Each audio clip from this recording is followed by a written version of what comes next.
So we approach 37.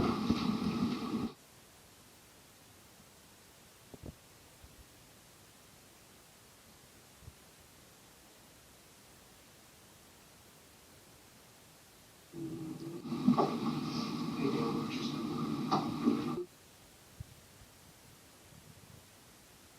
You'll be able to be the truth, the whole truth, and nothing but the truth, so help you God. I do. Thank you. Please make yourself comfortable. Thank you.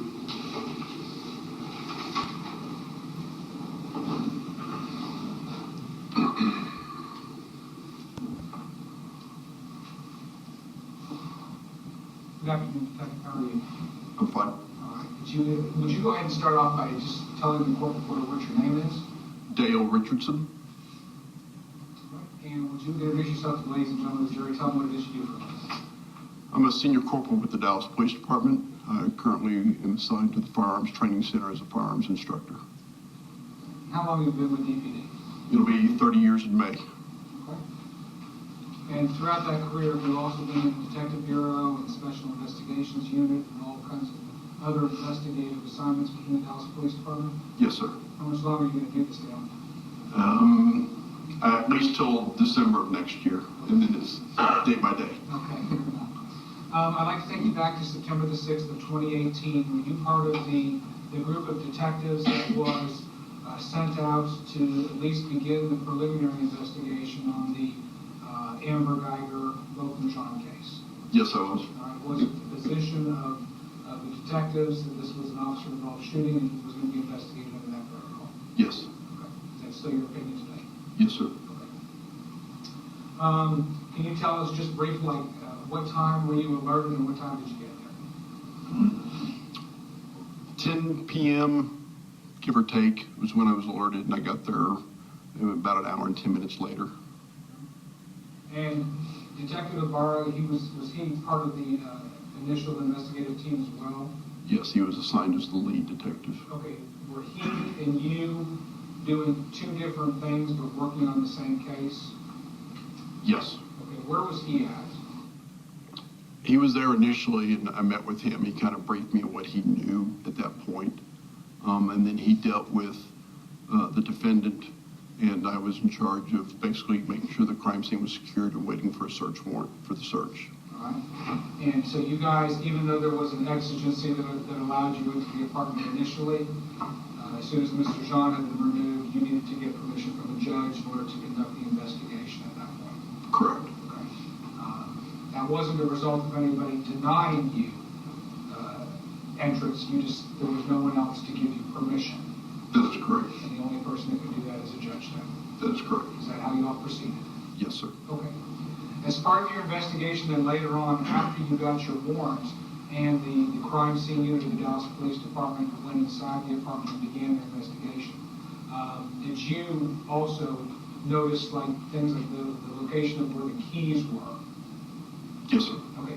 The keys that belonged to Amber Guyger, where were they? There was a set of keys that were still hanging from the lock, and I believe those were defendant's keys. And so they were hanging from the deadbolt, is that right? Yes, sir. Okay. Kind of like dangling with the actual part of the key inside the key itself? Yes. Okay. And did you and Detective Ibarra compare how Amber Guyger's key responded when you stuck it in the deadbolt versus how the key in both of Jean's apartment responded when you stuck it in the deadbolt? Yes, we did. I'm going to show you what's marked for identification. The State's Exhibit 17. Ron, do I have your permission to go to the witness? Yes. All right. State's Exhibit number 17 is going to be a copy of the recording. Have you seen that recording previous to today? Yes, I have. Is it a fair and accurate depiction of what you and Detective Ibarra did with defendant's keys and with both of Jean's keys at his actual door? Yes, it is. I'll offer State's any additions, deletions, modifications to that video by you. No, sir. I offer State's Exhibit 17. Okay. You may publish it when you like.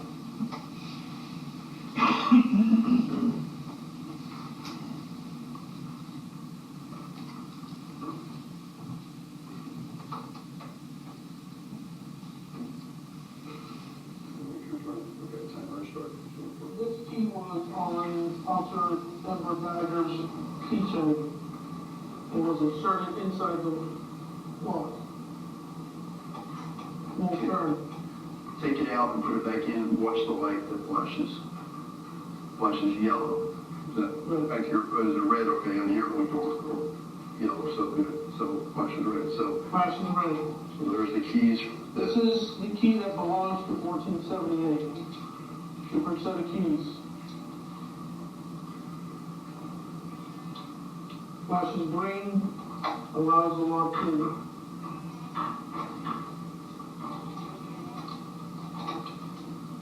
Take the lock.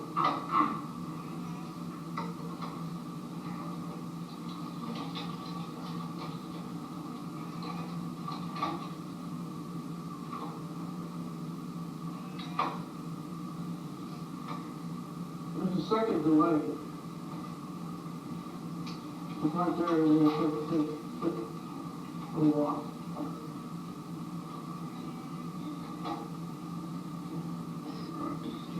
Yep.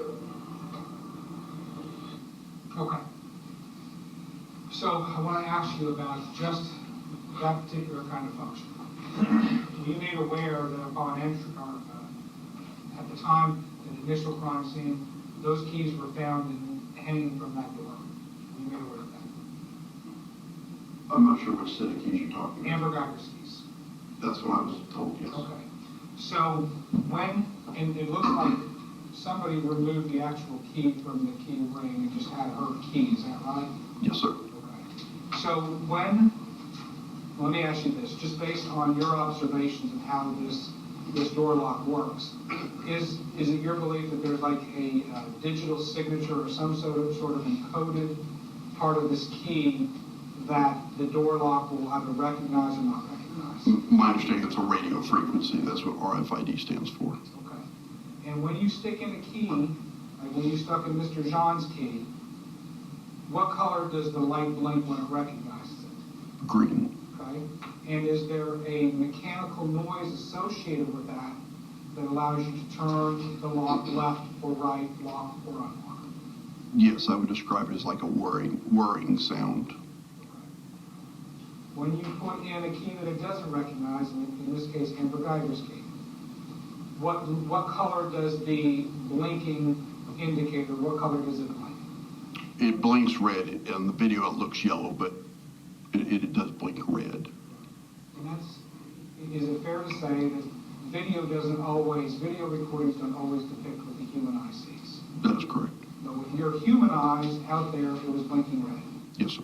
Because it does look orange or yellow on the recording.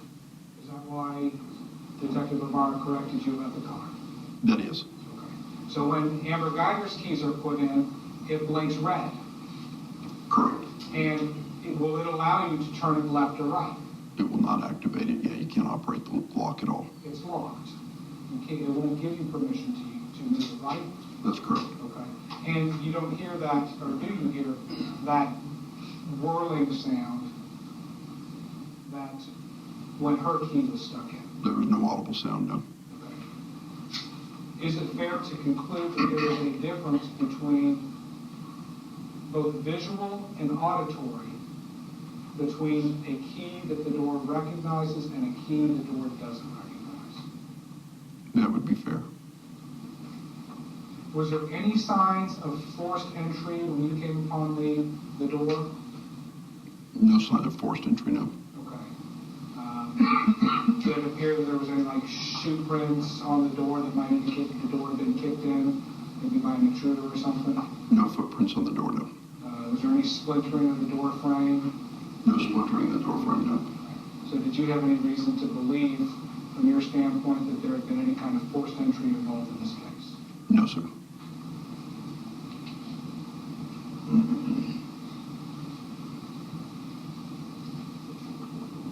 There's where this door is located.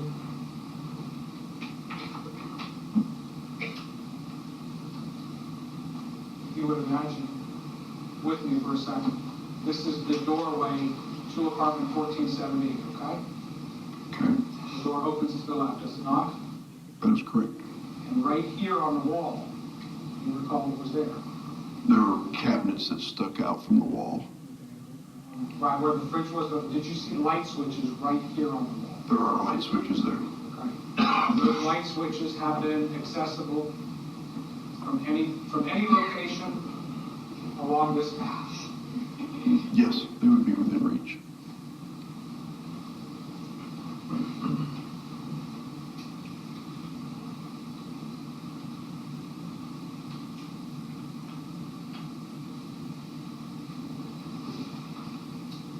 I want to talk to you a little bit about the nature of police work, because you've been with the department for as long as you have, just in the sense of the kind of timing.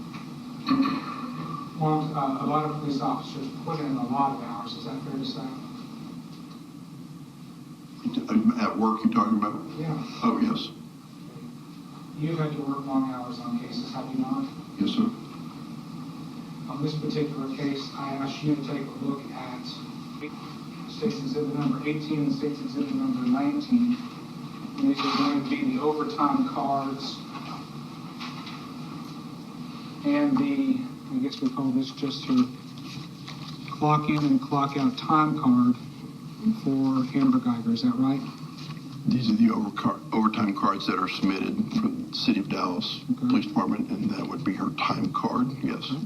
And do these appear to be in proper order? Is this what the overtime cards really do look like?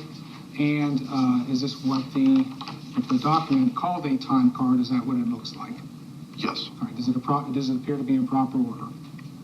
Yes, it does. All right. I'm going to offer State's Exhibit number 18 and 19 for all purposes.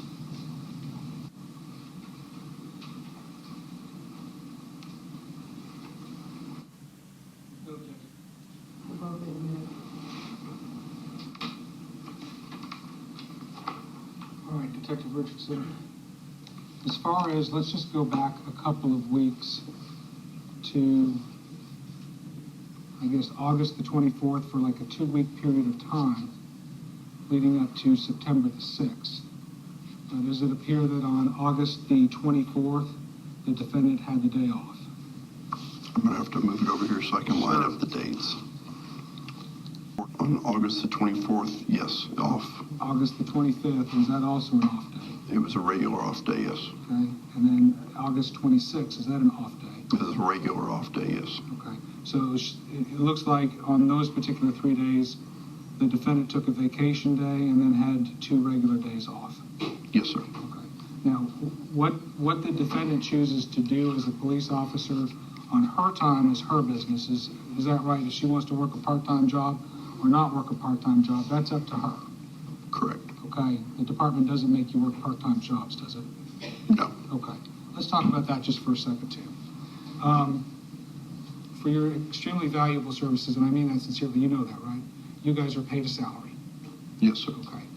In addition to that salary, though, if you're asked to work overtime, and is it fair to say that especially amongst young officer, overtime is sought after? Yes, sir. Okay. Are you paid considerably more than salary? You make time and a half. Okay, it's time and a half. And then if you work an off-duty job, is that typically even more than your time and a half overtime? That depends on how long you've been on the department. Okay, so that's a set schedule then? Typically fall within a range. Like I'm at a point in my career, most of the extra jobs are not going to pay me more than what I would make at time and a half. Okay, because you've been there so long? Yes, sir. Do you know what the going rate is for a part-time job right now, for a patrol officer? No, because I have not worked one in so many years. Okay, so let's get it back to where we were. So August 24, 25, and 26 are going to be off days, at least vis-a-vis the department, right? Yes, sir. August 27th, does it indicate an 8 to 4 shift? On here, just a regular day worked. Okay, and if her regular day, if the defendant's regular day is 8 to 4, presumably is that what we're talking about? Yes, I mean, there could be where the hours are flexed, that would be documented somewhere else. So it would not show up on the time card, it would show up on the detail. Okay, and if there was overtime, there would also be an overtime card associated with that, right? That is correct. Okay, and we're going to look at that next. Okay. On August the 28th, again, just regular hours? Yes, sir. On August the 29th, she has, was that 1 hour of overtime? Oh, that's going to be reflected. Yes, let me correct on when you said regular hours. It just shows it's a regular day worked is what the R stands for on the time card. All right. On August the 29th, do you see on State's Exhibit number 19 an overtime card indicating she's claiming 1 hour of overtime pay? Yes. Okay, so that's August 29th. August 30, do you see, again, a regular day worked? Yes, sir. All right, and you can look through there. There's no overtime card for that, correct? That is correct. Okay, August 31st, regular day? Yes, sir. No overtime for that day either, right? Not here in the time cards, no. All right, so that's going to be eight days of the 2 weeks leading up to this particular event. You've got 3 days off, 5 days on, with a total of 1 hour of overtime. Is that correct? Yes. Okay, let's go into then the immediate week, September the 1st. Do you show that as being an off day? Yes. September the 2nd, do you show that as being an off day? Yes. All right, September the 3rd, do you show that to be a regular day? Yes. All right, and would you look at the overtime card and see if you can confirm that she had 4 hours of overtime on that day?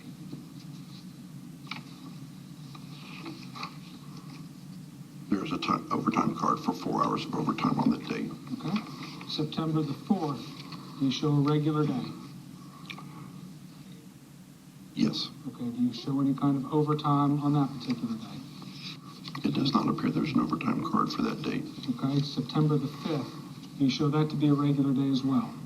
Yes. Okay, and would you look and see if you show an overtime card that shows she worked 2 hours and 15 minutes overtime that day? There is an overtime card. Yes, if that's a 3, it looks like a 5, but if it's a 3, but by the time here, yes, it's 2 hours and 15 minutes worth of overtime. Okay, she indicates overtime from 4 p.m. until 6:15 p.m., correct? Correct. All right. And then, of course, on September the 6th, you'll also see an overtime card. That was a regular day as well. That was a Thursday. And you show an overtime card for from 4 until 9:45. Yes, Okay. And then that, of course, is the day in which the shooting occurred. Is that right? that is correct. Okay. Now, I've asked you this before. Have you heard, if we know that the defendant left at 9:30, but the card would indicate that she left at 9:45, is there a practice, not suggesting anybody did anything wrong, but is there a practice among some officers to include an extra 15 minutes either for, because they got there early and they did some paperwork, or they have to switch out gear afterwards? There are some officers that practice that, yes. Had you already made identification so that evening, sir, that the individual had died, Mr. John had expired? I received that information when I arrived at the scene, yes. And had you all been able to ascertain that it was in fact an individual that was known as Boatman John? Yes, sir. Detective, would you agree or disagree? Is shooting at an individual an act clearly dangerous to human life? Yes. Detective Richardson, you currently are assigned to the Dallas Police Department firing range, correct? Yes, sir. And you are a senior corporal. That is my rank, yes. And prior to the firing range, where were you assigned? Special Investigation Unit of the Dallas Police Department. And prior to Special Investigation Unit, where were you assigned? The Homicide Unit with the Dallas Police Department. Prior to homicide, where were you assigned? The Robbery Unit of the Dallas Police Department. So how long were you in the robbery unit? Approximately 5 years. And how long in the homicide? Just under a year. Just under A year. a year. And then the Special Investigating Unit, how long? A little over 4 years. What is the Special Investigating Unit? We were assigned, we work death in custodies. If a subject dies while in custody of the Dallas Police Department, we investigate those. Officer-involved shootings, if officers are shot and killed on the line of duty, we investigate those. Assaults on public servants, that was the nature of most of our cases. In robbery, were you assigned a specific area of town, or when you're in the robbery unit, you take cases from all over Dallas? Take cases from all over Dallas. And when you develop a suspect, you have an investigation, maybe you have a suspect that's at large, do you use one of the special, one of the units, either deployment or the crime response teams at Southeast or Southwest or South Central to help you locate and bring that person into custody? We use those units on a regular basis, yes.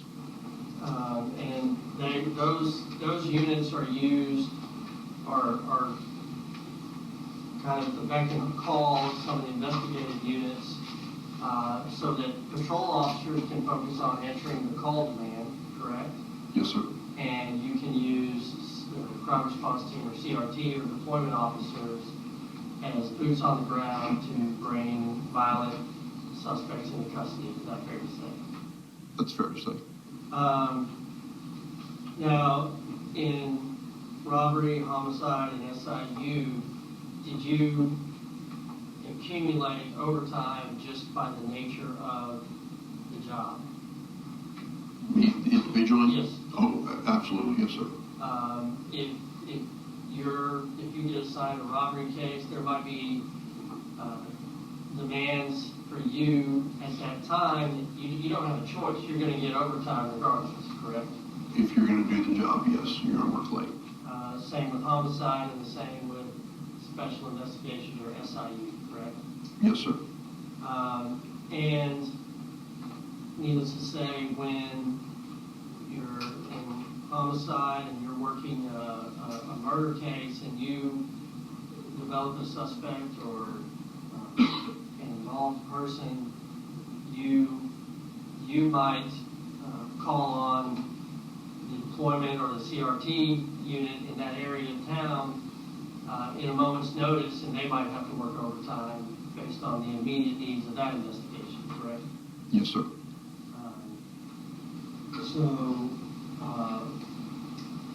Young officers are ready, willing, and able, sometimes more than the wise, more experienced officers like you to do those jobs, but sometimes it's just not an option for the work to get done, for the offender to get caught, for the protection of the public, the overtime. The city is willing to pay overtime for that, correct? Yes, sir. And so, on those days that Ms. Guyger claimed overtime, you don't know why she claimed overtime for those days? No, sir, I don't. You just know, you're just reading the time cards and are aware of that she filled out overtime and it's signed by a supervisor, correct? Yes, sir. You can't, when you turn in an overtime card, the supervisor approves it, and approves that time based on what they know that you did that day, correct? Yes, sir. On September 6th, were you aware that she undocked her body cam at 7:43 a.m.? I did hear something about being docked or undocked, yes, but I don't know specific times.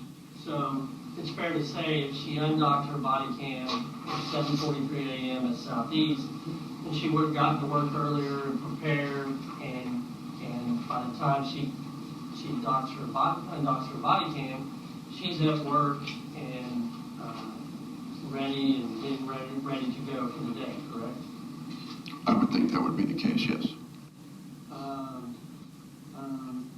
With regard to, you were asking questions about whether you saw the door frame splintered or any evidence that the door 1478 had been kicked in. Burglars don't always have to kick doors in or splinter doors. They can find a variety of ways to get into someone's home, correct? Or apartment. There are other ways to get into a home, yes. And the best evidence of whether someone's in your home, if you walk in and someone's in your house, then it's reasonable to believe that they broke into your house, correct? Yes, if they didn't have permission to be in there, yes. And Do you remember, do you recall whether it rained a lot that day? I don't recall. Absolutely. I have nothing else. Thank you, Detective Richardson. I have no objection. Subject to be called. Okay, thank you very much, Detective. You're welcome.